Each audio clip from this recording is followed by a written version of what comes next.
নবী করিম সাল্লাল্লাহু আলাইহি সাল্লামকে আল্লাহ রাব্বুল আলামিন মেরাজের এই সকল দৃশ্য দেখবার সুযোগ করে দিয়েছেন। তিনি যখন দুনিয়াতে আসছেন, মেরাজ শেষ করে, সফর শেষ করে যখন ফিরে আসলেন, যথারীতি তার মেরাজের এই ঘটনা শোনার পর মক্কার মুশরিকদের অনেকে হাসাহাসি করতে লাগলো যে মুহাম্মদ এতদিন যা বলেছে আখিরাত হবে, এটা হবে, সেটা হবে এবং আল্লাহর ভয় আমাদেরকে দেখিয়েছে, এখন সে তো একেবারে অদৃশ্যের এমন এমন সব তথ্য দিচ্ছে, এগুলো অবৈজ্ঞানিক, এগুলো অযৌক্তিক। তারা রীতিমতো অস্বীকার করতে লাগলো এবং হাসাহাসি করতে লাগলো। আবু বকর সিদ্দিক রাদিয়াল্লাহু তাআলা আনহু, পুরুষদের মধ্যে যিনি সর্বপ্রথম ইসলাম গ্রহণ করেছেন, ইসলামের প্রথম খলিফা, প্রিয় নবী সাল্লাল্লাহু আলাইহি সাল্লামের সবচেয়ে কাছের মানুষ, সবচেয়ে আপন মানুষ, আবু বকর রাদিয়াল্লাহু তাআলাকে জিজ্ঞাসা করলো একজন, এই সম্পর্কে তোমার বক্তব্য কি? নবী করিম সাল্লাল্লাহু আলাইহি সাল্লাম যখন ফজরের পরে এই ঘটনার বিবরণ দিলেন, তখন আবু বকর সিদ্দিক রাদিয়াল্লাহু তাআলা আনহু এক বাক্যে সবার আগে বললেন, আল্লাহর নবীর মুখ থেকে যেহেতু এই বিবরণ আমি শুনেছি, আমি নিশ্চিতভাবে, শতভাগ নিশ্চিতভাবে আমি জানি এটি ঘটেছে এবং এই ঘটনার ব্যাপারে আমার চুল পরিমাণ কোনো সন্দেহ নাই। এই সাক্ষ্য দেওয়ার সাথে সাথে আল্লাহর হাবিব সাল্লাল্লাহু আলাইহি সাল্লামের তরফ থেকে এতদিন যাকে মানুষ আবু বকর জানতো, নবীজির পক্ষ থেকে নতুন উপাধি তিনি পেলেন। তাকে বলা হলো তিনি সিদ্দিক, সত্যবাদী, সত্যায়নকারী, সত্যকে সত্য বলে স্বীকারকারী এবং অকপটে স্বীকারকারী।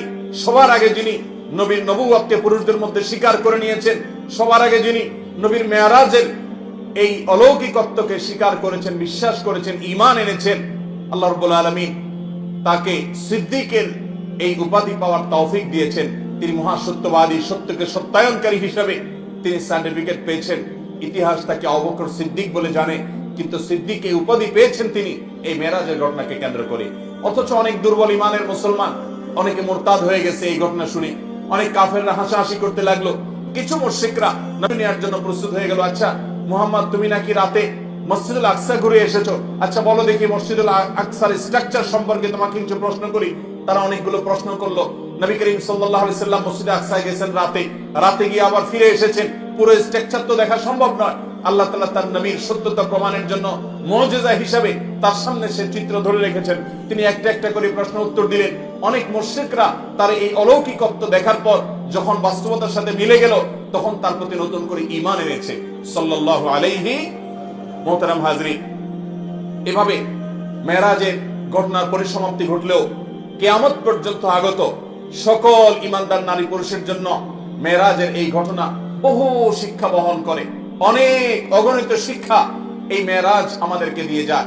এর ভিতরে একটা বড় শিক্ষা হলো যে মানুষের জীবনে যখন দেয়ালে পিঠ থেকে যায়, যখন সকল দুয়ার বন্ধ হয়ে যায়, যখন পেরেশানি চূড়ান্ত পর্যায়ে চলে যায়, মানুষ যদি আল্লাহর প্রতি আস্থা রাখে, আল্লাহর প্রতি বিশ্বাস রাখে, আল্লাহর দিকে ধাবিত হয়, আল্লাহর দিকে রুজু হয়, আল্লাহর দিকে মোতাওয়াজ্জ হয়, আল্লাহর দিকে সে যদি আগায়, আল্লাহর প্রতি আস্থার চুল পরিমাণ ঘাটতি না থাকে, এই ব্যক্তিকে আল্লাহ রাব্বুল আলামিন এমন ভাবে সান্ত্বনা দিবেন যেমন ভাবে নবী করিম সাল্লাল্লাহু আলাইহি সাল্লামকে আমাল হুজনে এসে, পিতা চাচাকে হারানোর বছরে এসে, স্ত্রীকে হারানোর বছরে এসে, সহায় সম্বলহীন হওয়ার বছরে এসে, মক্কা এবং তায়েফের মানুষ থেকে বিতাড়িত হওয়ার বছরে এসে চরম অসহায় বোধ যখন করছিলেন, আল্লাহ তাকে যেরকম এমন সান্ত্বনা দেওয়া দিলেন যে সান্ত্বনা তার সকল কষ্ট লাঘব হয়ে গেল, সকল কষ্ট দূর হয়ে গেল, সামনে চলার শক্তি খুঁজে পেলেন, নতুন দিশা পেলেন, পাঁচ ওয়াক্ত নামাজের নতুন অস্ত্র আল্লাহর সাথে কানেক্টেড হওয়ার জন্য নতুন হাতিয়ার পেয়ে গেলেন।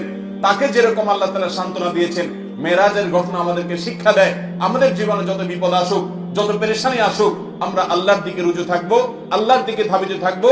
আল্লাহ রাব্বুল আলামিন আমাদের সমস্ত পেরেশানি দূর করবেন, সমস্ত বিপদ দূর করবেন, আমাদের প্রতি রহম করবেন এবং আল্লাহর কুদরত আমরা দেখতে পাবো ইনশাআল্লাহ। আল্লাহর পরে আস্থা রাখবো তো ইনশাআল্লাহ। আল্লাহ তাআলা কোরআনে কারীমে বলেছেন, ওয়া মান ইয়াতাওয়াক্কাল আলাল্লাহ ফাহুয়া হাসবুহ। যে ব্যক্তি আল্লাহর উপর তাওয়াক্কুল করবে, যে ব্যক্তি তাওয়াক্কুল করবে হাক্কা তাওয়াক্কুলিহি, যথাযথভাবে তাওয়াক্কুল করা, আল্লাহ তাআলা তার জন্য যথেষ্ট হয়ে যাবেন। আল্লাহ রাব্বুল আলামিন এখনো আছেন, তার কুদরত আছে, অনন্তকাল পর্যন্ত অপরিবর্তিতই থাকবে। আল্লাহ রাব্বুল আলামিনের সেই আল্লাহ তাআলার সেই কুদরত যদি আমরা দেখতে চাই, আমাদের প্রয়োজন হলো সবর, আমাদের প্রয়োজন ধৈর্য, আমাদের প্রয়োজন অটল, আমাদের প্রয়োজন অবিচলতা, আমাদের প্রয়োজন আল্লাহর উপরে আস্থা এবং ভরসাকে পূর্ণ মাত্রায় ধরে রাখা। আল্লাহ তাআলা আমাদের সবাইকে সেই তৌফিক দান করুন।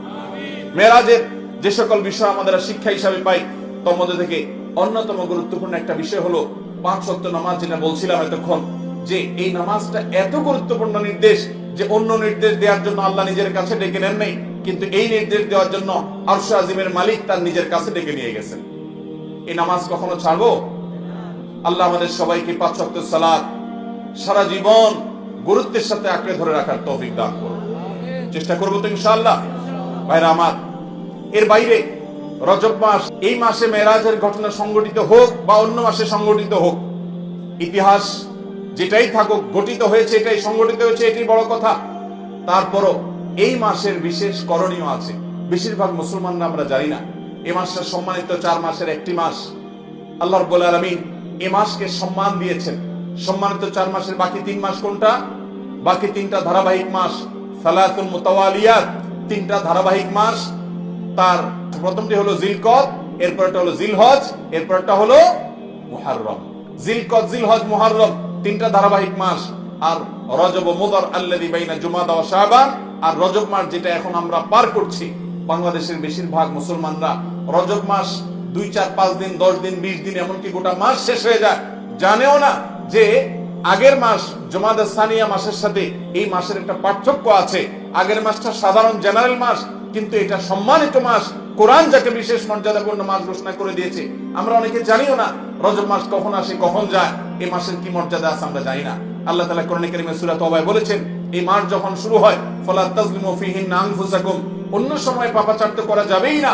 সম্মানিত মাসের সম্মান রক্ষার্থে যে কোনো পাপ, অপরাধের কাজ, গুনাহের কাজ থেকে বাঁচার জন্য একটু বিশেষভাবে চেষ্টা করতে হবে। এই রজব মাসে যে কোনো পাপ করতে গিয়ে যদি আপনার বুক একবারও আপনার ভেতর থেকে যদি আপনাকে বাধা দেয়, তাহলে বুঝতে হবে আপনি এই মাসের সম্মান অন্তত জেনেছেন, অনুধাবন করেছেন। এই ধারণাই আমাদের সমাজ থেকে বিলুপ্ত হয়ে গেছে।